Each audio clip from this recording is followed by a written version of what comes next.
What is up, everyone? Welcome back to the channel. In this video, we're doing a how to make your own pedal steering system for a trolling motor setup on your Bonafide SS127. I had a $30 budget for this project. I could have bought the rudder system off Bonafide, but we decided to make it ourselves. So we're going to go through a part list, which I'll put in the description below. We do a install, not on camera, but I'll walk you through how I installed it, and then we'll show you a functionality test at the end and how we're going to execute on the water. But let's get to it.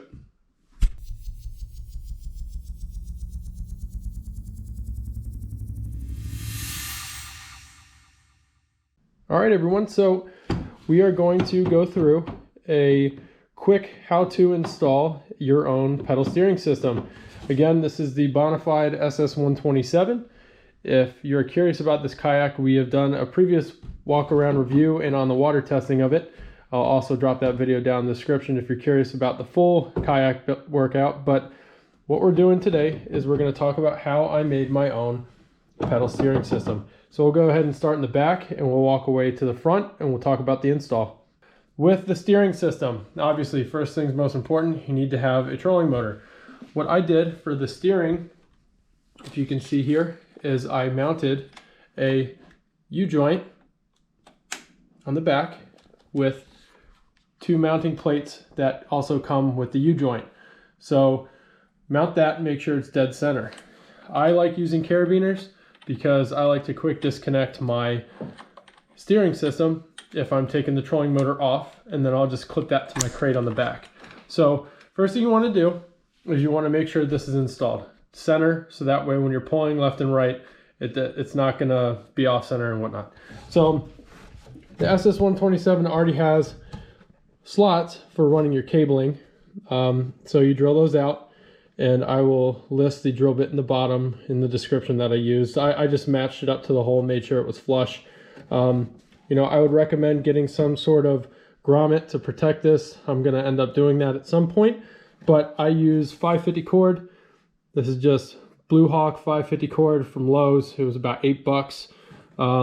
You need probably about, I would say, 30 yards just to compensate for too short or too long. So the first thing I did was I drilled out all my holes. So I have one here, one on the other side right there. And then we'll check out the front, because that is where you're going to mount the others. So I tapped here and then on the other side at the same spot. So how I found my holes was I picked a point that I wanted to mount the carabiner on the pedal, and I leveled it out to make sure it was straight. So that way we're not getting any friction points.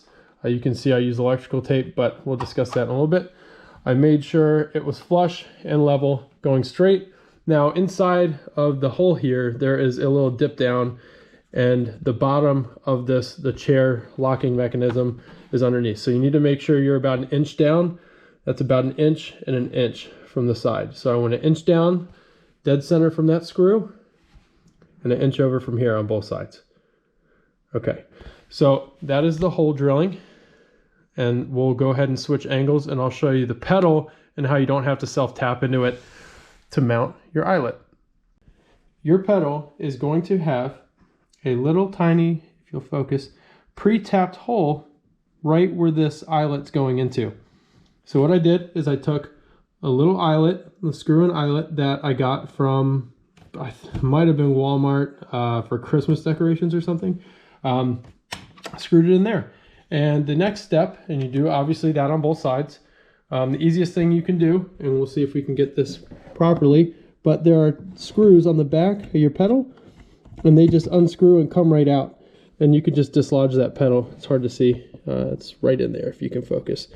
But so you do that to both of them, and then you attach your carabiner and you measure out your rope all the way to the back. Make sure you're leaving yourself some extra room, so that way if it's too short, too long, you can cut it down and you don't have to start over. But that's for the pedals. The next thing I did from there is make sure I could run my rope. That was probably the most difficult thing. So let me grab the tool and I'll show you exactly how I did that. Special tool is, yeah, you guessed it, two wire coat hangers. So I have a handle end here and then I took the edge of it right here, and I doubled over the 550 cord onto it and electrical taped it. So I folded it over the tip of this, electrical taped it so it was sturdy and it didn't have any fraying on the edge. And then you basically just run it through the hole all the way to the back. And once you get back there, I'll show you the next step. So you've already ran your cord all the way through the back with your coat hanger tool or whatever. A lot of people use tube and can slide it through. So you need to undo your dry hatch here. 4 Phillips head screwdrivers, has a little foam. If you haven't removed it before, don't worry, it's not going to break, just pull it off. So you got to squeeze your arm in there, and you have to guide your coat hanger through this hole. That was the hardest thing for me. I'm a big person. Getting my arm, contorting my arm into this dry hatch was probably the hardest part.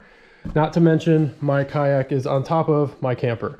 So that was definitely a challenge, but once you run it through, make sure you strap it to something. I wrapped it around the trolling motor handle here, you know, the mounting brace, just so that way when I dislodge my wire and pull my wire through, it didn't pull the rope through. But once that's done, I ran the 550 cord without a carabiner through the loop here on my bracket I made, and I tied it off. Whole purpose of that is just making sure everything is right, everything is the right length, because you're going to be playing with the foot pedals back and forth to make sure you got it right. Again, you know, this is all stuff pretty cheap. I think the carabiners were in a 4-pack for about $4 or $5, and then the U-joints are about $1.20 each. I bought 3 total U-joints, 1 for the back, and then 2 more just for these plates to extend this little this mounting bracket I made. But we'll go ahead, we'll go up to the front. I'll show you the pedal action and how I made sure they were adjusted right, and then we'll go through the functionality of it. All right, so we've measured out our rope. We've attached it to our pedal. We've attached it to our bracket while running it through. Now we need to make sure it's at the right length. So I have extremely long legs. What I recommend, because it's easy just as a starting point, is make sure you're measuring from the very front position.